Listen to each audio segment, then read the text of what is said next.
नमस्कार दोस्तों। आज हम पढ़ने वाले हैं मध्य प्रदेश शिक्षक पात्रता परीक्षा 2011 का जो ओल्ड पेपर है 2011 में हुआ था, जो मध्य प्रदेश का प्राइमरी टीचर वर्ग 3 एग्ज़ाम। तो हम उसका ओल्ड पेपर सॉल्व कर रहे हैं। बाल विकास से शुरू कर रहे हैं अपन। तो क्वेश्चन नंबर 1 है, बहुकारक बुद्धि के प्रतिपादक कौन थे? बहुकारक बुद्धि के प्रतिपादक कौन थे? ऑप्शन नंबर ए जीन पियाजे, विनय महोदय या हार्वर्ड गार्डनर या इनमें से कोई नहीं। तो बहुकारक बुद्धि का जो सिद्धांत है वो दिया गया है, हाँ, इनमें से कोई नहीं, क्योंकि वो बहुकारक थॉर्नडाइक के द्वारा दिया गया और जो बहुतत्व का सिद्धांत है हार्वर्ड गार्डनर के द्वारा दिया गया। तो ऑप्शन नंबर डी इसका राइट आंसर हो जाएगा कि बहुकारक बुद्धि के प्रतिपादक ई.एल. थॉर्नडाइक थे। इस सिद्धांत के अनुसार बुद्धि अनेक स्वतंत्र कारकों से मिलकर के बनी है, जबकि जीन पियाजे संज्ञानात्मक विकास से संबंधित हैं। विनय बुद्धि के एकल कारक सिद्धांत के समर्थक थे तथा हार्वर्ड गार्डनर बहुबुद्धि सिद्धांत के प्रतिपादक हैं। दोस्तों, यहाँ पर बहुकारक दिया गया है, इसलिए यहाँ पर थॉर्नडाइक महोदय इसके प्रतिपादक होंगे। यदि बहुबुद्धि दिया गया होता तो हार्वर्ड गार्डनर इसका ऑप्शन सही माना जाता। क्वेश्चन नंबर 2 पर आते हैं।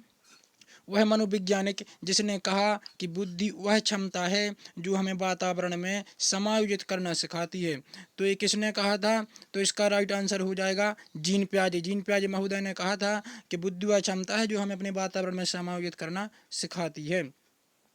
ठीक है। और थॉर्नडाइक ने कहा था कि सत्य या तथ्य के दृष्टिकोणों से उत्तम प्रतिक्रियाओं की शक्ति ही बुद्धि है। सत्य या तथ्य के दृष्टिकोण से उत्तम प्रतिक्रियाओं की शक्ति बुद्धि। और टर्मन के अनुसार बुद्धि क्या है? बुद्धि की परिभाषा क्या दी है टर्मन महोदय ने? कि बुद्धि अमूर्त विचारों के बारे में सोचने की योग्यता है। अमूर्त विचार में सोचने की योग्यता है, किसने कहा था? टर्मन ने। और विनय के अनुसार बुद्धि इन 4 शब्दों में निहित है: ज्ञान, अज्ञान, आविष्कार, निर्देश और आलोचना। विनय ने बुद्धि की परिभाषा दी है ज्ञान, आविष्कार, निर्देश और आलोचना। स्टर्न महोदय ने कहा कि बुद्धि एक ऐसी सामान्य योग्यता है जिसके द्वारा व्यक्ति नई परिस्थितियों में अपने विचारों को जानबूझ करके समायोजित करता है। तो स्टर्न महोदय ने इसकी बात होता है। क्वेश्चन नंबर 3, थॉर्नडाइक का सिद्धांत निम्न में से कौन सी श्रेणी में आता है? तो आपको बताना है कि व्यवहारात्मक सिद्धांत, संज्ञानात्मक सिद्धांत या मनोविश्लेषणात्मक सिद्धांत। तो थॉर्नडाइक एक व्यवहारवादी मनोवैज्ञानिक थे, तो इसका option number A is the right answer हो जाएगा। थॉर्नडाइक के व्यवहारवादी वैज्ञानिक थे जिन्होंने अधिगम के प्रयास एवं त्रुटि सिद्धांत का प्रतिपादन किया। ध्यान रहे कि व्यवहारवाद के प्रवर्तक जे.बी. वाटसन माने जाते हैं तथा इसके समर्थक में बी.एफ. स्किनर, पावलोव जैसे मनोवैज्ञानिकों का नाम भी लिया जाता है। अब क्वेश्चन नंबर 4, भाषा वह घटक जो ध्वनि के अनुक्रम संचालन एवं उसकी संरचना से संबंधित नियम की चर्चा करता है। तो आपको बताना है जो ध्वनि के बारे में संबंधित जानकारी देता है, तो वो इसका अर्थ विज्ञान, व्याकरण या स्वर विज्ञान या इनमें से कोई नहीं। तो इसका option number C is the right answer हो जाएगा। और यदि अर्थ की बात करते तो अर्थ की सबसे छोटी इकाई या अर्थ के बारे में जानकारी देता है तो अर्थ विज्ञान आ जाता है।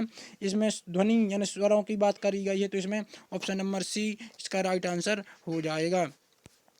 ऑप्शन नंबर सी इसका राइट आंसर हो जाएगा। भाषा व घटक ध्वनि के अनुक्रम संचालन और नियम की चर्चा करता है। इसके बाद आते हैं क्वेश्चन नंबर 5 है, मनुष्य की वह ग्रंथि जो पिट्यूटरी ग्रंथि को नियंत्रित करती है तथा शरीर के सामान्य व सादृश्य वृद्धि को भी नियंत्रित करती है। तो दोस्तों, जो पीयूष ग्रंथि है इसको मास्टर ग्रंथि भी कहा जाता है। तो इसका शरीर के सामान्य और वृद्धि को भी नियंत्रित करती है।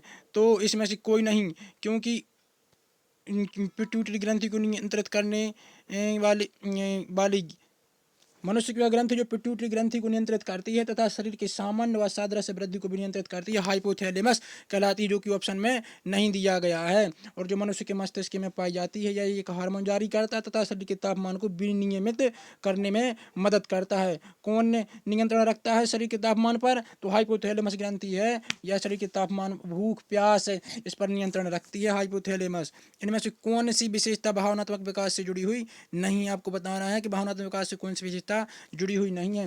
तो ऑप्शन नंबर ए भावना शरीर के विकास से जुड़ी है कि भावना जन्म के तुरंत बाद आ जाती है, या भावनाओं का तीव्र रूप बचपन में देखा जाता है। भावना शरीर के विकास से जुड़ी हुई नहीं है।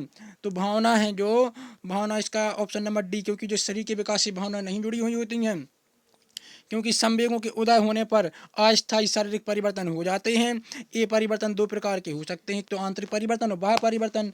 तो जो भावनाएं होती हैं वो शारीरिक विकास से नहीं जुड़ी होती हैं, बल्कि इसका तीव्र रूप बचपन में देखा जा सकता है और जन्म के तुरंत बाद ही भावना आ जाता है। भावना मतलब संवेग, संवेग से इसका तात्पर्य होता है। शिशु का सामाजिक विकास किसके ऊपर निर्भर करता है?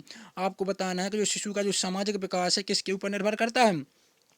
तो क्या दूसरों से बातचीत करने के अवसर पर या बच्चों को दिखाया गया प्यार व स्नेह पर, वह सीमा जहाँ तक बालक दूसरों का ध्यान आकर्षित करने में सक्षम हो, या फिर ये सभी?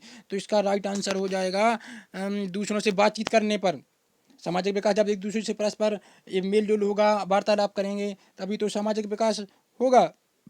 सही बात है। या फिर बच्चे को इस दिखाया गया प्यार व स्नेह, ये वाला नहीं ऑप्शन होगा, क्योंकि बच्चे को प्यार और स्नेह सब कुछ उसमें बातें डिपेंड करती हैं कि वो समाज के द्वारा संपर्क में आया बच्चा या नहीं, या परिवार के द्वारा ही, परिवार तक ही सीमित रहेगा तो बच्चे का स्वभाव चिड़चिड़ापन आ जाएगा बच्चे में। ऑप्शन नंबर डी पर आते हैं अपन, बुद्धि के क्वेश्चन नंबर डी, बुद्धि के एकल कारक का सिद्धांत किसने दिया? थॉर्नडाइक, पावलोव, अल्फ्रेड बिने या फ्रीमेन? तो बुद्धि के एकल कारक का सिद्धांत दिया है, वो दिया है अल्फ्रेड बिने महोदय ने। ठीक है, तो बुद्धि के संदर्भ में एकल कारक यानी एक व्यय सिद्धांत, इसे एक व्यय सिद्धांत भी बोलते हैं, इसका प्रतिपादन अल्फ्रेड बिने महोदय ने किया था। अब आते हैं ऑप्शन नंबर क्वेश्चन नंबर 9 पर, कि बहुर्मुखी व्यक्ति कौन से होते हैं? बहुर्मुखी व्यक्ति के सामाजिक और मित्रवत होते हैं, तनाव रहित होते हैं, ये दोनों होते हैं, इनमें से कोई नहीं। तो तनाव रहित होते हैं तो फिर बहिर्मुखी व्यक्ति हो ही नहीं सकता, अर्थात ऑप्शन नंबर बी तो रॉन्ग आंसर हो गया। Option number A is the right. अच्छा हाँ, तनाव रहित, तनाव सहित नहीं, अच्छा तनाव रहित होते हैं, मतलब टेंशन नहीं पालते वो किसी भी बात में, वो अपने आप में तनावग्रस्त नहीं होते हैं। तो इसका option number see the right answer हो जाएगा, क्योंकि वो सामाजिक होते हैं, मित्रवत होते हैं और छोटी मोटी बातों को ध्यान में नहीं रखते हैं और वो चिंता मुक्त होते हैं। क्वेश्चन नंबर सी, समाज मितीय विधि में सुपरस्टार कौन होता है? आपको बताना है कि समाज मितीय विधि में सुपरस्टार कौन होता है? जिस व्यक्ति को अधिकतम लोग पसंद करें, या जिसे बहुयुग्मों के द्वारा चुना जाए, या दोनों?